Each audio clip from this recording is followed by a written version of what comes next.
Every day growing up as children, we are indoctrinated into a national ritual. That ritual is saying the Pledge of Allegiance every day, with our hands held firmly over our hearts, reciting the same words over and over again. What is a pledge? What are we doing? A pledge, according to Webster's, is a serious promise or agreement, and also means to formally promise to give or do something. This is what we're doing as children. This is what we're teaching our children to do. We ask them to do this? Do they even know what that means? 36 states in our country have laws requiring schools to perform the Pledge of Allegiance. The ones that do not are Wyoming, Nebraska, Michigan, Iowa, Oklahoma, Vermont, Maine, and Hawaii. There are a few other states that have laws not requiring the schools to do it, simply that they give them an option. And those are South Dakota, Louisiana, Kentucky, Alabama, Ohio, and North Carolina. We're the only country to have such a strict, rigid, required patriotic display like that every day.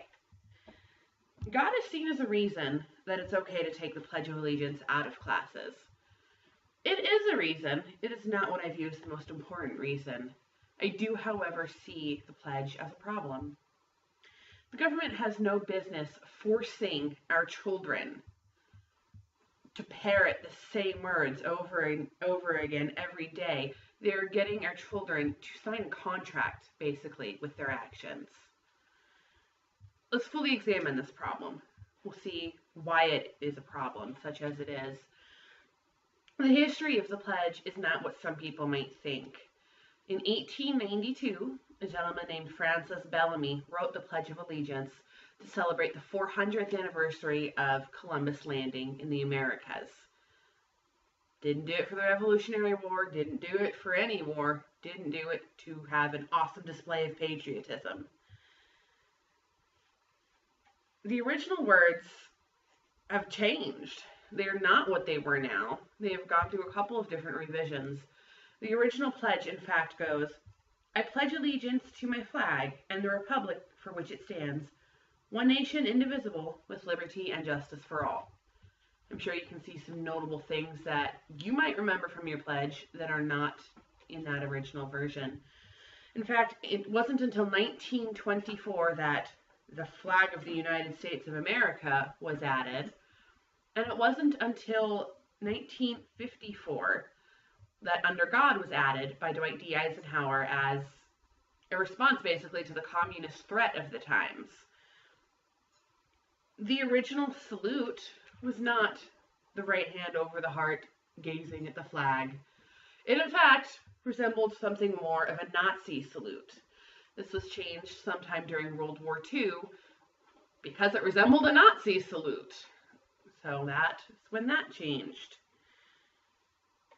Francis Bellamy was quoted saying about his creation, "Not only should this, the pledge, be a view of loyalty, but it should be based on what the flag stood for." It's a little bit ambiguous, and I don't think that it represents what people want it to represent these days. There have been numerous cases against the Pledge of Allegiance brought to our court systems.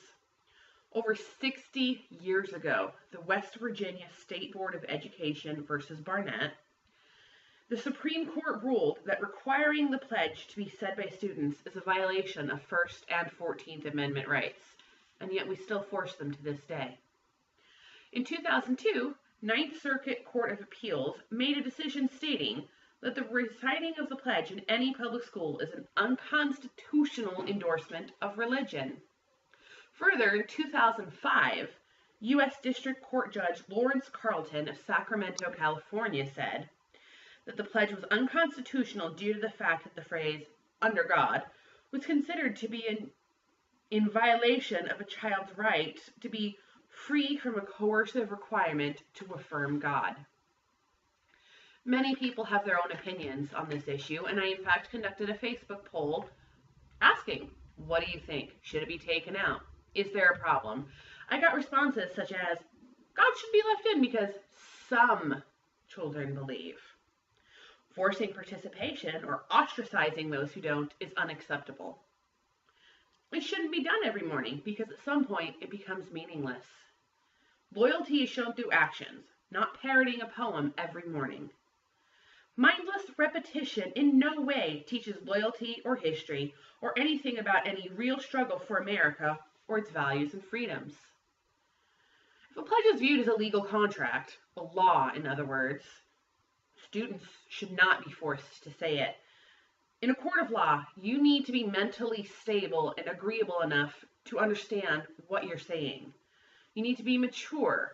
You need to be roughly, objectively measurable of the ability to form legal intent. The age of majority in most states, or in every state, is between 18 and 21, or unless you were previously legally emancipated.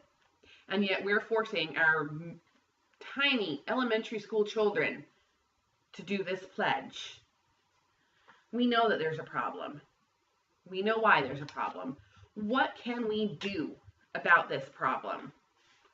You could rewrite the pledge. Take out under God. You could rewrite the pledge completely instead of just doing that and make it more modern, more acceptable to more people. I don't think that's going far enough. I think that the entire pledge needs to be taken out of schools. Talk to your school administration. Educate your children on what they're saying.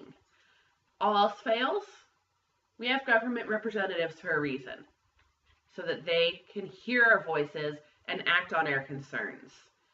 Write to them. Explain to them why you don't want the pledge in school. Explain to them why it shouldn't be in school and why our children should not be subjected to this.